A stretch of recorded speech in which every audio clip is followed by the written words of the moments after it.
the invitation of the Minister of Natural Resources, Raphael Trotman, following engagements by Dr. Kenrick Hunt, Guyana's High Commissioner to South Africa, South African Deputy Minister of Mineral Resources, Godfrey Oliphant, accompanied by his delegation, conducted a working visit to Guyana from February 24 to March 2, 2019.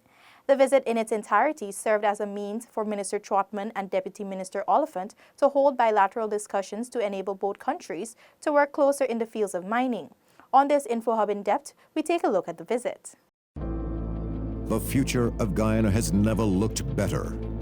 Our nation is on the cusp of a development program like never seen before. While Guyana is now emerging as an energy giant through the discovery of massive reserves of oil and natural gas, it is your government's intention that the huge benefits emerging from this will go where it matters most, to you, the people of this beloved country. There is a surge of confidence in the way Guyana is governed once again, and the level of investor interest is unprecedented. Guyana is poised to become the breadbasket of the region, and the pace at which this nation will grow through prudent fiscal management will be nothing short of impressive. But more than anything else will be the way every Guyanese, regardless of color, class, or creed, becomes a part of this historic period of national transformation, sharing in the wealth and well-being of it all as one Guyana.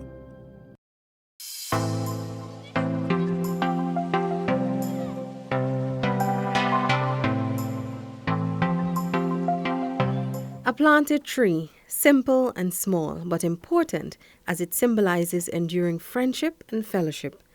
This exercise strengthens an already good relationship between the two nations.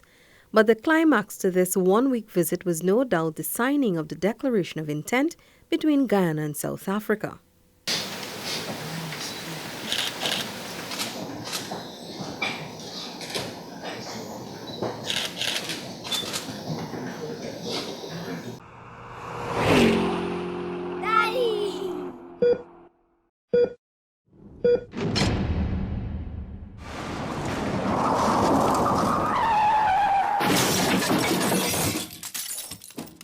According to the document signed, both parties resolved to further deepen their good relations that already exist and jointly declared to collaborate in fields of expertise and experience.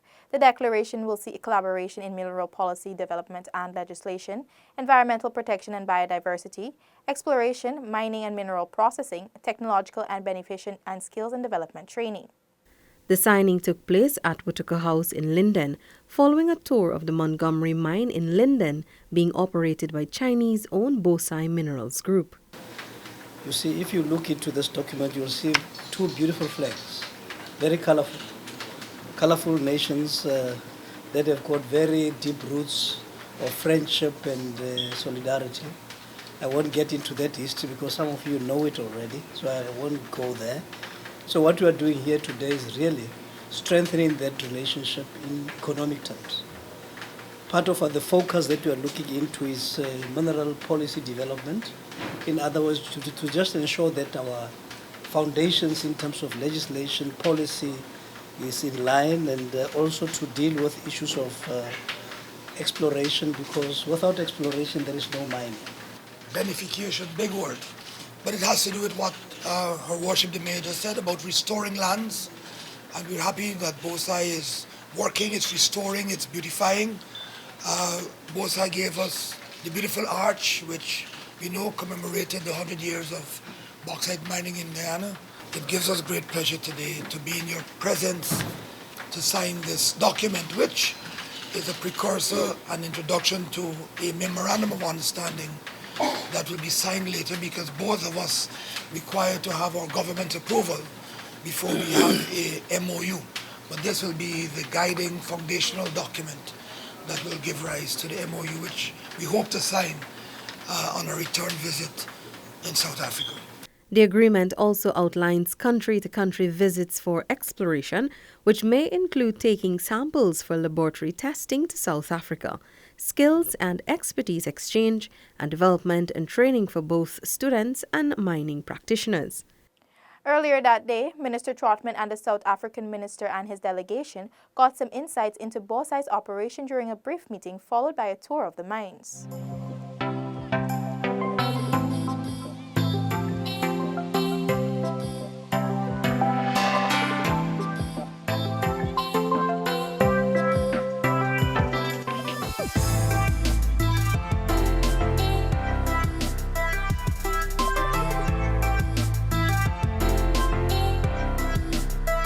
We are showing our South African friends different facets of mining and the mineral resources of Guyana. We do so with as a pleasure and pride, and it is meant as well to be a precursor for a return visit. We're a delegation, GGMC officers, EPA, members of the Mining Association will travel sometime soon to South Africa to observe practices. Countries like South Africa help us to further South-South cooperation. We get told many times from the West how we should behave and what we should do. But it's good that we get examples of companies and countries that have similar challenges as ours. In South Africa, I think all Guyanese will say stands out as a country that is a leading example where they have struggled, they've overcome and still are overcoming, and have much to impart to others, and still in a position to also accept guidance from other countries. Small as we are, we would still be able to share some knowledge with them. The South African delegation arrived in Guyana on Sunday, February 24th, and their first order of business was an introductory meeting the following day. The South African team was invited to Guyana by the government during an overseas meeting last year.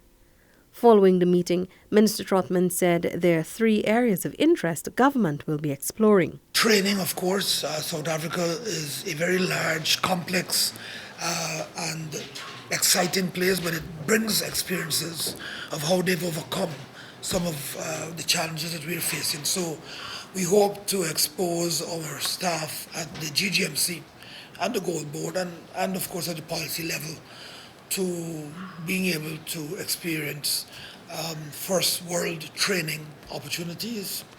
Secondly, we hope to deepen the exchanges between the two countries as at the government level and at the institutional level, where the counterpart in the GGMC would be able to relate to its counterpart in the South Africa region, or at least Southern Africa. And thirdly, we would want to invite investment from South Africa to Guyana. Minister Trotman believes South Africa's experience in mining will be useful to Guyana. We believe that financially, South Africa has a wherewithal, and it has experience in mining, gold and diamonds in particular, and it's important, we think, that we not look only to the West insofar as mining is concerned, Canada or Australia, no, China. But we believe that we can and should have some African interests mining in Guyana as well. During the meeting, Deputy Minister of Mineral Resources of South Africa, Godfrey Oliphant, said he was happy to be invited to Guyana to explore opportunities for economic collaboration. South Africa is a very huge mining country. We've been mining in that country for well over 150 years. We do have what it takes, the experience, the knowledge, the skills, and we're still going to mine for the next 100 years. So we are a mining country. Wherever we get invitations, like my minister here invited us last year already, when we met with the High Commissioner at the Mining Harbour. They extended an invitation. We couldn't come then, but here we are today to share experiences, but also to learn from the beautiful country.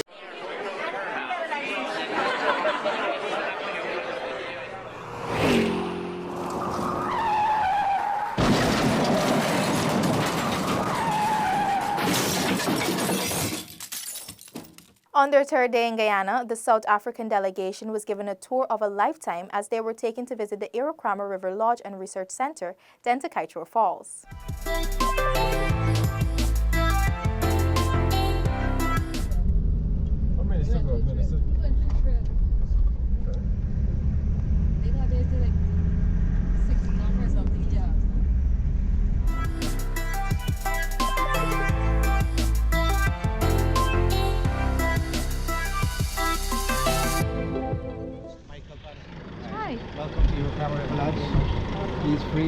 team?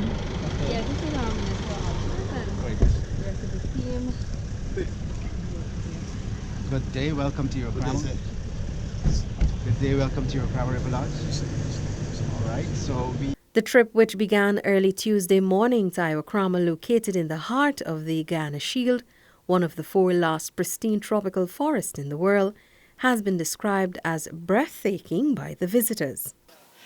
We came for a mining visit tour, but we got far more than what we bargained for. We are grateful. We have seen the natural forests.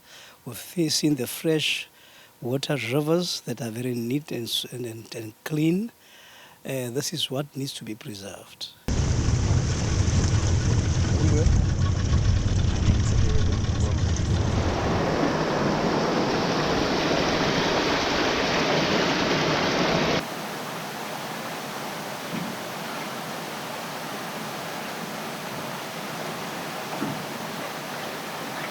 Minister Oliphant added that even as both countries explore opportunities in mining, protecting the environment is very important. That's why even in mining we say we must ensure that environmental protection receives key priority. So we are glad to be here. We are thankful to the team from the ministry here that took the time to show us also the beauty of their country. Following Iwokrama, the group was then taken to Kaitro Falls, the world's largest single-drop waterfall, located on the Putara River in the Kaitro National Park. Now today we'll be visiting 2 viewing points, and at the viewing points there are no safety barriers, so the access is stay at least 5 feet from the edge. Alright? It rained earlier, so it might be slippery at the edge. You need to be careful. Okay?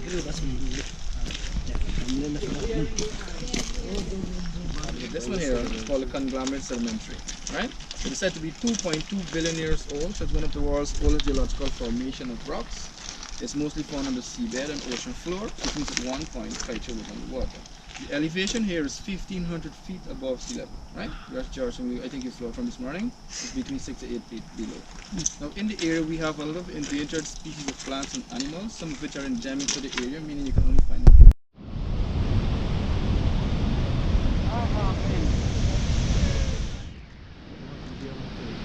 no video.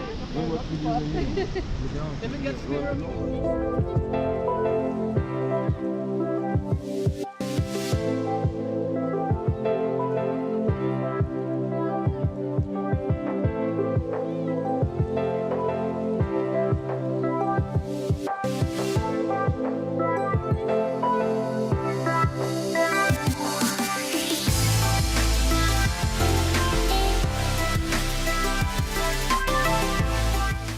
After their scenic trip, the delegation held their next meeting with mining stakeholders. That consultation, facilitated by the Natural Resources Ministry, was held at the Guyana Marriott Hotel. We would look into what collaboration you would have wanted, because it's better if I get from yourselves what is the type of collaboration that you want from South Africa so that we can make it happen. In terms of policy, I think we're quite strong, you're quite strong and stable as well, but there might be areas where we might learn from each other. So the area of policy strengthening, policy certainty, policy collaboration, it's a matter that will continue to work together in this one. Following that meeting, the Deputy Minister attended a luncheon with Prime Minister Moses Nagamutu, Minister of Indigenous Peoples Affairs Sidney Alcock, and Minister of Natural Resources Raphael Trotman. Minister Trotman told the South African minister that Ghana welcomed his country's interest in Ghana and looked forward to the signing of the Declaration of Intent, as both countries have much to offer each other. Ghana can learn much from South Africa, especially in the areas of diamond exploration, and we are intrigued by offshore mining in the seabed, and it is something that we wish to find out more about, because I'm told that all of this that comes down our rivers that we see as silt also contains mineral wealth. We wish to learn from you as well about geological surveying and mapping of our resources, and establishing and managing a national gold refinery. Likewise, there is much that Guyana can offer South Africa, we believe. We have yet to be explored and quantified vast deposits of gold, diamond, bauxite, and manganese, and as well rare earth minerals, in addition, of course, to petroleum. Prime Minister Moses Nagamutu also welcomed South Africa's interest in Guyana. Your coming here to Guyana to partner with us is an important aspect of social liberation. You're sharing your experiences with us, and we value the letter of intent and would wish that we could move forward to an MOU where you could have concrete developments in these relations, particularly the area of mining. And also, as I said to you yesterday, Minister Oliphant, and your delegation, that it was important also that we link our economic development with social justice. The rights of the working people can never be trampled. Following the luncheon, both Minister Trotman and Minister Oliphant held a joint press conference. We are, as a government, extremely pleased, proud to be able to host the delegation led by Minister Oliphant from South Africa.